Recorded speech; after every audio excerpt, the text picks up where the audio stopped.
In a lot of ways, the focus of the project from our standpoint was to really highlight some of the industrial past of the area, bringing up materials that would be commonly used, but refining the way that we detail those and creating spaces that were primarily dedicated to the pedestrian as opposed to the vehicle.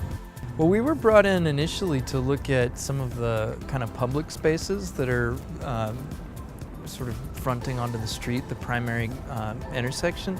And then really through that process, we started discovering that there were opportunities to create a really kind of unique retail environment that actually pours into the parking deck some, which is, at the first seemed a little unconventional, but as we got into it, it really started to seem like a new way to sort of create an urban environment.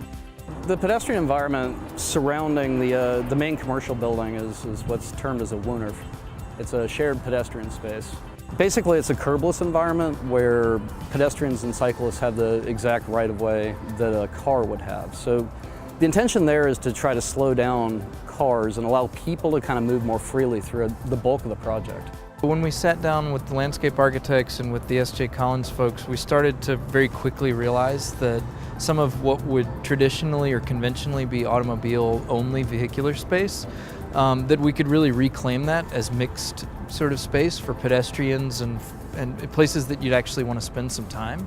And even though most people will probably drive to the site, not everybody will. And even if they do drive to the site, as soon as they park, they're on foot. So we really wanted it to be the kind of environment that felt like a place you'd want to be on foot.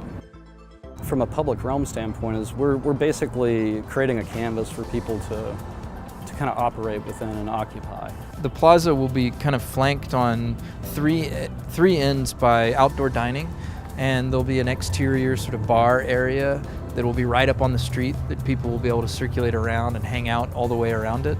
And then it sort of pulls you back into the more granular, smaller scale retail environment that takes you into the parking and into the alley area. The idea is to almost envelop somebody in an experience as you're moving through. And then again, creating lots of spaces for people to sit, enjoy the activity around them, and really bring that to the street and create a life of the space. We're really excited to see it come to life. It's going to be different from anything that's around here, but it also will sort of complete the walkable sort of urban environment that's coming into form here.